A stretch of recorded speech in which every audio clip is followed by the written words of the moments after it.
Welcome to my channel. My name is Rafaela. I hope that you all are having an amazing day, that you've been taking care of yourself and enjoying your time. Today's journal entry is the weight of lightness.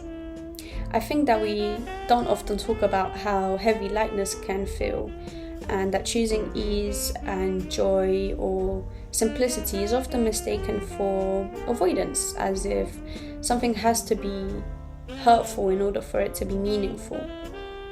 Somewhere along the way, struggle became the measure of depth, and lightness was seen as something shallow or even something naive. But lately I've been wondering, what if choosing lightness is its own kind of courage? What if it's not about running from difficulties, but about refusing to let them shape everything? That there's strength in letting go of what weights you down, not because it's easy, but because you realize that you don't have to carry all that weight.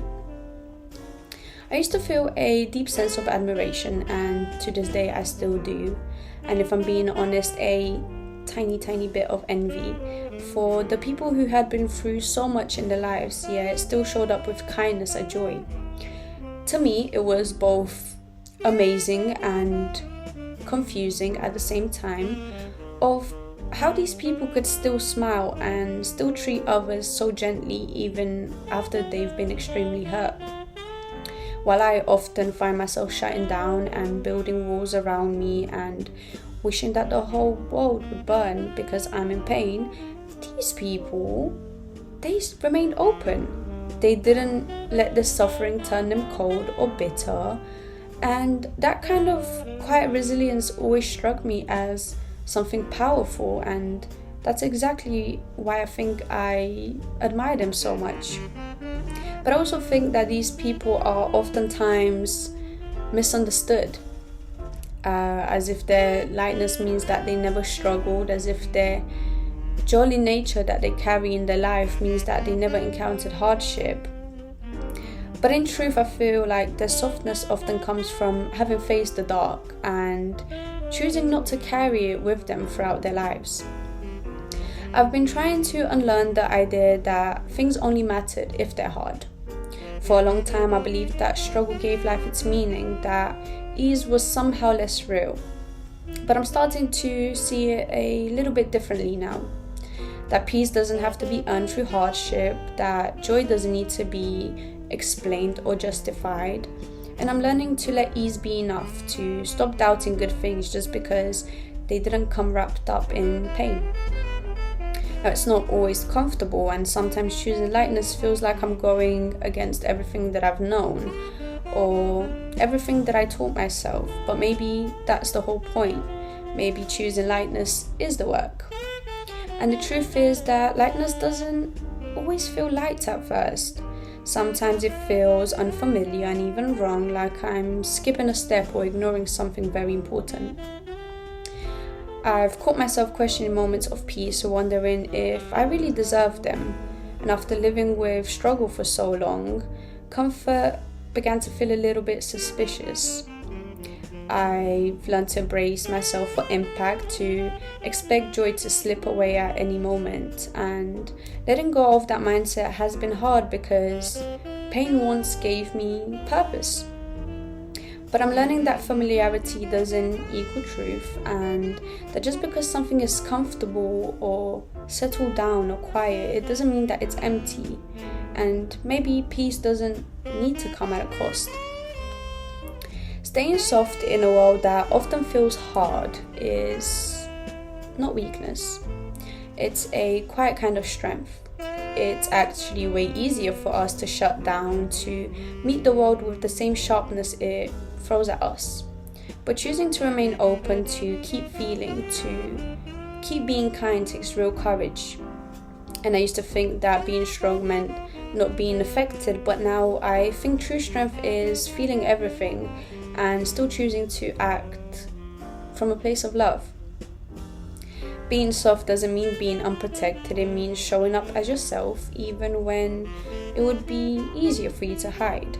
And I guess that's the kind of strength that I also wish to hold for myself one day.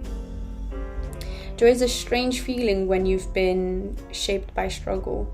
It can feel risky, like if you let yourself enjoy it too much, something bad will happen. I used to wait for all the good to drop every time something amazing came into my life. And I didn't realize how much I was keeping joy at a distance, unsure if I could trust it really. But I'm learning that joy doesn't have to be temporary or earned, and that it's okay to let it in, to stay with it without feeling guilty, and that I don't have to shrink my happiness to make space for the past. In fact, the hard things that I've lived through make me appreciate joy much more. If you're finding it hard to let go of what weighs you down, fear not, for you're not alone. I'm in the same boat as you. It takes time to stop believing that pain is the only path to meaning, and it takes time to rewire our brains to believe something different. But the truth is that you are allowed to feel peace. You are allowed to choose ease. You can lay down what no longer belongs to you, not because you're giving up, but because you're growing. And you can start off small. Start off by protecting your joy, by letting yourself rest, by choosing softness where it feels safe to do so. You don't have to earn your worth through suffering. And sometimes the strongest thing you can do is to let yourself feel free. So maybe lightness isn't the absence of struggle. Maybe it's what we carry forward after the storm. Not because we forget what hurt us, but because we finally learned that we don't have to hold onto it forever. Choosing ease, joy, and softness doesn't mean that we avoided the deep end. It means that we went there and we choose to come back whole. And maybe that's the real depth. Not how much we can carry, but how gently we can let go of it. I share this with you not because I just admire those people and aspire to be like them, though I truly do, but I also acknowledge something more honest within myself, which is that I often contradict myself, and realistically, I don't know if I can fully become this sort of person that I describe, and sometimes I don't even want to. But I am still trying, and I hope that in watching this journal entry, you feel encouraged to try to. Maybe you won't show up in every moment of your life, but hopefully it will in some. Because in many ways, your peace of mind and happiness do depend on it. And as humans, we're bound to face hardship again, and it's not an only one-time event. So maybe next time we can face it with a new perspective, one that doesn't leave us bitter or broken, but instead it helps us shape us into something more stronger, more compassionate, and it allows us to live a life from a point of love and not from one of pain. I hope that you enjoyed today's reading. Let me know what you think about it. Let me know what you take from this and what resonates with you, if anything resonates with you. I'd be very happy to hear all your thoughts and feelings on it. Have a great day. As always, take care of yourself, and yeah, bye bye.